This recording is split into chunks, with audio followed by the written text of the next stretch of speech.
Oh, yeah! Connecting to the internet. No one makes a fool out of me. Get a load of this. There's only one real Sonic. Greetings! Last time I made a video but didn't seem to have gotten my point across properly, so let's try again. Last time I made a statement that gameplay is in service of an identity, a concept. It's there to contextualize an idea. Which doesn't mean at all that gameplay isn't important. It's super important, but it needs to be working toward a goal. It doesn't exist in a void. That's my point. So when you say that Sonic Adventure could have been much better with better gameplay, then yeah, definitely. That goes without saying. I fully agree. The better the gameplay, the more the concepts and ideas come to life. Gameplay in service of the identity, the direction of the game. So hey, explain Sonic 06. Well, yeah, a better gameplay would have gone a long way to make the game much more tolerable indeed. In fact, we have evidence of this with recent mods and other attempts to put the 06 levels in a better gameplay engine. It plays fantastic. So I fully agree with my opponents, except that we shouldn't have been opponents. This debate was never about ideas and concepts versus gameplay, it's about them working together. I want us to drop that dangerous, stupid idea that ambition and ideas and direction are a danger to gameplay, instead of its direction, its purpose, its ally. Debating whether one of them in general is more important than the other is silly. It's like debating what's more important, the game cartridge or the console. Both are useless without the other. Both need to be as good as possible. The better the console, the better the game possibilities, and the better the game possibilities, the more successful the console. It's a symbiotic relation.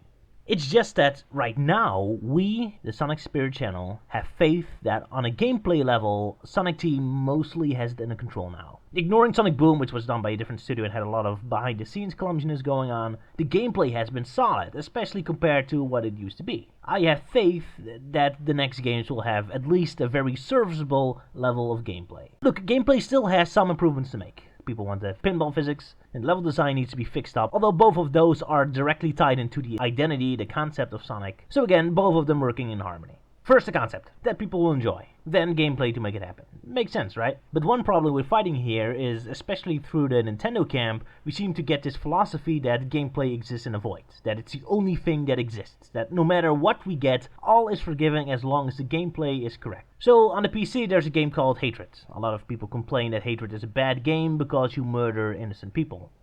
Haters. They should shut up and play first. Hey, you don't know, maybe the controls to slice open a child's neck are really responsive. And it's satisfying to create cop murdering combos. You don't know. That would be stretching the Nintendo philosophy to extremes. That concepts and designs are beyond criticism, and it's only the execution of the game's inner physics and programming that are allowed to be looked at. And I'm against that vision. But of course, when a game is about violence and moralistically deplorable concepts, it's easy to make that overshadow the gameplay qualities. So obviously the Nintendo mindset is more than happy to change their philosophy in game criticism when it comes to Hatred. Nevertheless, to a lesser degree but still, any form of graphical direction, concept ideas, or narrative can have this effect on people. That regardless of how well executed it is, they won't like it.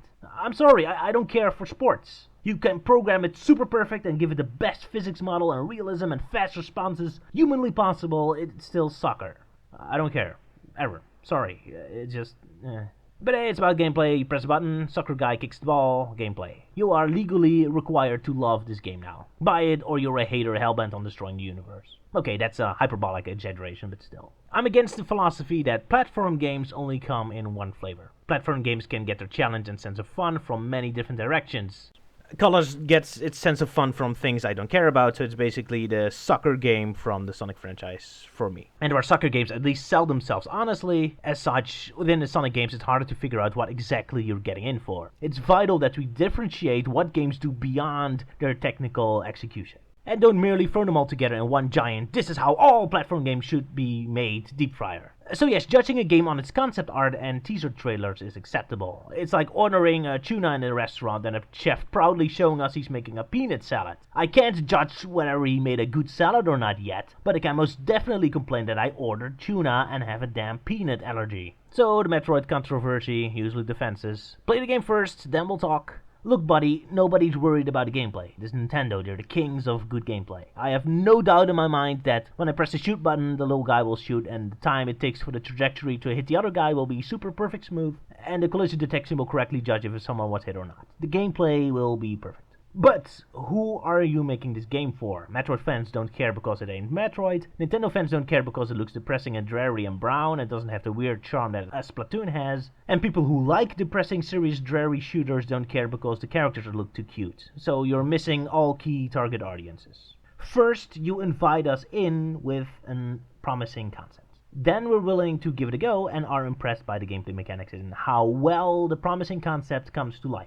We come for the concept and then we stay for the gameplay. If the concept is not appealing, good gameplay is a waste. So, now there's this new Mario game, Super Mario Maker. It looks wonderful and great. It'll be fantastic and I'm really happy it exists. Especially since Sonic will be playable in it. Yep.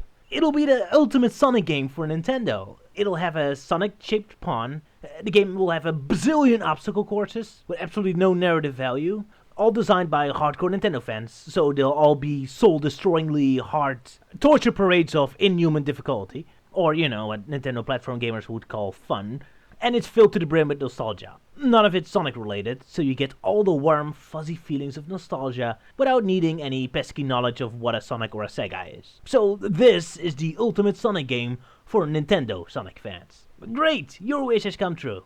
So with that game under the belt, almost, are we finally allowed to ask Sega for a game that's actually cool and has some narrative content? In other words, can we finally ask for some direction, some personality, some identity to go along with that gameplay of a new Sonic game? Or am I overstepping boundaries again, and is it really only about gameplay? And in that case, what in the name of the rotten corpses of my fallen brain cells do you expect this potential Sonic game to offer you that this Super Mario Maker game doesn't offer a million times over? After all, demanding another nostalgia-based, difficult, hardcore obstacle course for Sonic would be like asking to have a sandbox in your yard when you live in the Sahara. With so much platforming going on and some Yoshi's Happy Yarn on the side, this game genre is getting a tiny bit oversaturated. No. In other news, Pontic and Graf confirmed for Sonic Boom Fire and Ice.